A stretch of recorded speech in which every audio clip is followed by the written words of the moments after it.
Barely 48 hours after a serving police officer on May 25, 2026 at Uwelu area of Ogida quarters in Benin City tear gas a resident to death, Matthew Akubo, a tricycle rider who is also said to be an ex-police officer of an elderly age. A more devastating tragedy was apparently averted on May 27, 2026 at the Samuel Ogbemudia Stadium during the 2026 Children's Day celebration when some security operatives used pepper spray on school children who came for the celebration, an action capable of causing death, but the chief medical director, Edo Specialist Hospital, Dr. Anthonia Njoku denied and dismissed the claims that about 5 children died as a result of the incident, and the Edo Command of the Nigeria police force in a press statement failed to state if there was any death casualty or not, but stated that 4 persons including the seller of the pepper spray chemical substance have been arrested and detained in connection with the Children's Day incident,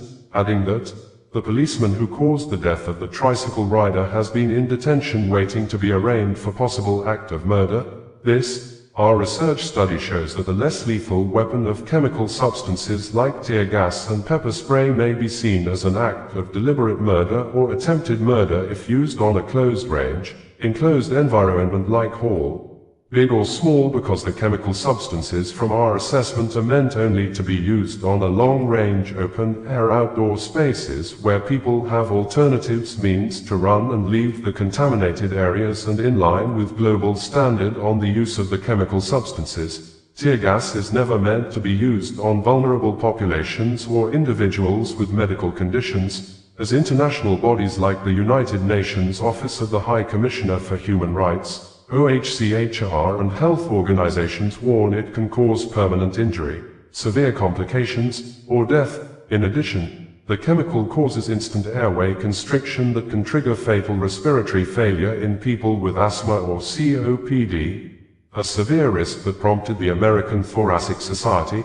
ATS, to call for a total moratorium on its use, because, simultaneously, the intense physical stress can induce cardiac arrest in those with heart disease, as documented by Physicians for Human Rights, PHR, and according to strict deployment standards from Amnesty International, infants and young children face significantly higher risks because their developing lungs breathe faster, and heavy gas vapors settle near the ground. Pregnant individuals face severe risks of premature labor or miscarriage, a danger highlighted in field reports by National Nurses United and reproductive toxicology data published by the National Institutes of Health, NIH.